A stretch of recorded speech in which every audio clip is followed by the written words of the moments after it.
Hey everyone, and welcome back to the channel. So you're thinking about getting a pro iPhone, and man, it's a lot to take in, right? I've got 5 incredible phones right here, from the 12 Pro Max all the way to the brand new 17 Pro. But the big question is, which one is actually the smart buy for you right now? It's honestly pretty confusing. That's what we're gonna figure out today. To make it simple, I've broken these phones down into 2 categories. Gold tier for the major game-changing upgrades that really push things forward, and silver tier for the more, let's say, incremental refinements. By the end of this, you'll know exactly where your money is best spent.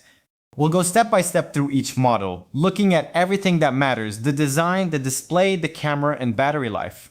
To make things super clear, I've put together a master chart with all the key specs side by side. We'll pop it up on screen right now, and you can pause or refer back to it anytime you need. Alright, let's get started. Starting with the iPhone 12 Pro Max. And honestly, I'm with you on this one. If you're buying a phone today, this probably isn't it.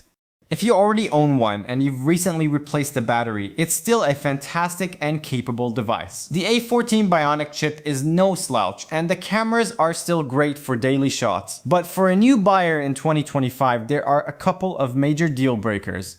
First, and this is the big one, the display is only 60 Hz. In a world where even budget Android phones have high refresh rate screens, scrolling on a 60 Hz panel just doesn't feel pro anymore. Second, it's a 5-year-old phone. Its original 3687 mAh battery will have seen significant degradation by now, so a replacement is pretty much mandatory, which adds to the overall cost.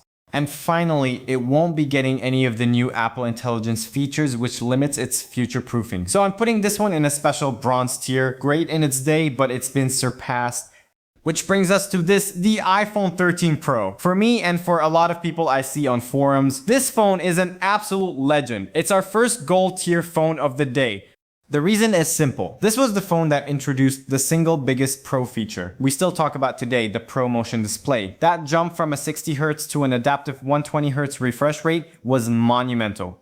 It makes everything from scrolling through social media to gaming feel incredibly fluid and responsive. On top of that, the A15 Bionic chip is still a powerhouse in 2025, easily handling any app you throw at it. And its triple camera system is versatile, reliable, and still produces stunning photos and videos. If you find one for a good price and get the battery replaced, you are getting a true flagship experience for a fraction of the cost of a new phone. But we have to talk about the issue of this phone, the infamous green screen issue. It is a real hardware issue that seems to affect a small number of iPhone 13 Pro and Pro Max units, likely related to a faulty display flex cable. Now, it seems to be very rare these days, especially on later production batches, and there are many reports of Apple offering free screen replacements even out of warranty because it's a known defect. But it's not a guaranteed global program. It's a bit of a screen lottery, and it's something you just have to be aware of if you're buying one on the used market. Next up, the iPhone 14 Pro. And for me, this one's a solid silver tier. It's a great phone, don't get me wrong, but its position in the lineup is, well, a little confusing. It introduced 2 big new things. First, the Dynamic Island, which is a really clever software integration that turns the old notch into a useful interactive space. And second, the new 48 megapixel main camera sensor. That's a huge number, but for most people, the phone still combines those pixels down into a 12 megapixel photo by default. The real benefits come when you're shooting in ProRAW, but for everyday point and shoot pictures, the difference from the 13 Pro isn't always night and day. The real problem with the 14 Pro is what it didn't change. It's the last Pro iPhone with the old Lightning port, which is stuck at slow USB 2.0 speeds. It has the same heavy stainless steel design as the 13 Pro, which some people find a bit sharp in the hand. And value-wise, it's stuck in the middle. You're paying more than a 13 Pro, but you're still stuck in the past with Lightning, and you're missing the big quality of life updates from the 15 Pro. And that brings us to the iPhone 15 Pro. This phone is a huge deal, and for me, it's right back in the gold tier alongside the 13 Pro. This is where Apple set a new standard.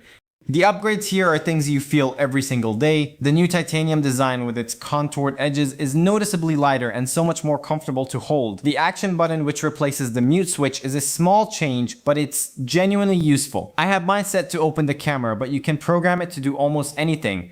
But the real game changer is the USB-C port. And it's not just any USB-C port, it supports USB 3 speeds of up to 10 gigabits per second. That's nearly 20 times faster than the Lightning port on the 14 Pro. If you're a creator shooting big ProRes video files, this is a massive deal. Plus, you can finally use the same cable to charge your iPhone, iPad, and Mac.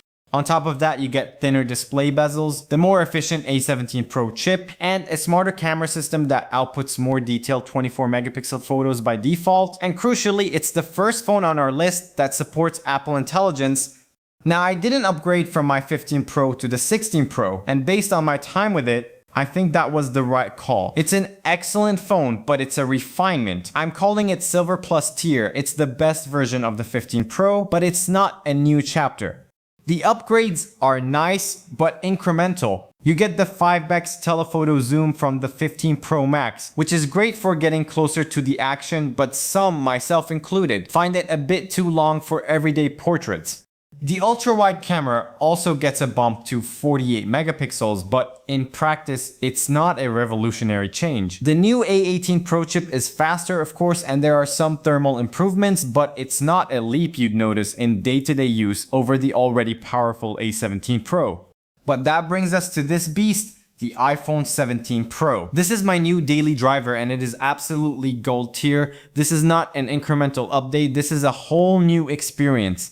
First, the design. Apple completely changed it up, getting rid of the camera bump for this sleek camera plateau and switching to an aluminum unibody. The reason for this change is performance.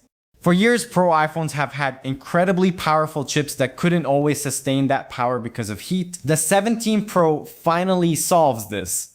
The combination of the more heat-conductive aluminum body and the first ever vapor chamber in an iPhone means this phone stays cooler and performs at its peak for way longer. For gaming or heavy video editing, it's a night and day difference.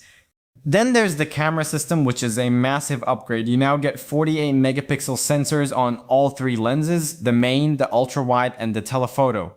The telephoto is particularly impressive, offering a native 4x optical zoom and a new high-quality 8x in-sensor crop zoom that gives you incredible range and versatility, and it can zoom with digitally up to 40 times.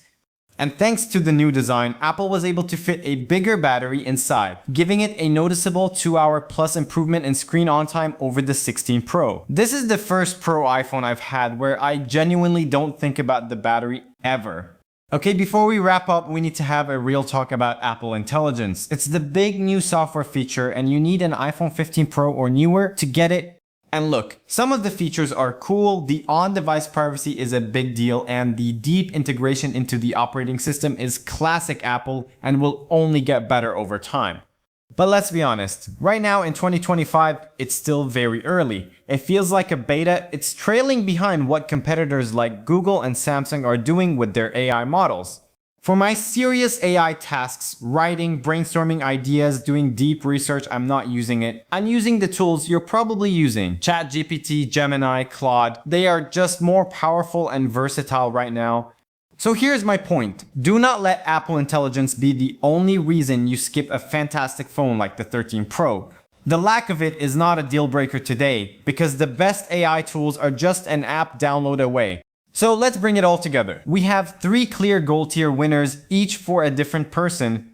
If you want the absolute best bang for your buck and you're okay with that small screen lottery risk, the iPhone 13 Pro is your answer. It's a gold tier legend at a bargain price. You get the 120Hz ProMotion display and a camera system that still punches way above its weight class.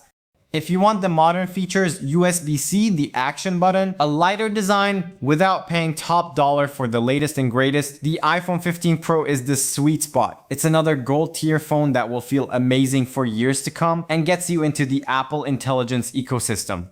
And if you just want the best, no compromises, and a phone that represents a true leap forward in design, performance, and camera capability, then you save up for the iPhone 17 Pro. It's the new gold tier standard. What about the silver tier phones, the 14 Pro and 16 Pro? They're great devices, but they're really for people who already own them or happen to find a killer deal. I just don't think they're the smartest new purchase today when they're sandwiched between such major foundational upgrades. Ultimately, the best Pro iPhone is the one that fits your needs and your budget. I hope this helped cut through the noise and make your decision a little bit easier. Let me know down in the comments which one you're rocking or which one you're thinking of getting. If this was helpful, a like and subscribe would be amazing. Thanks for watching and I'll catch you in the next one.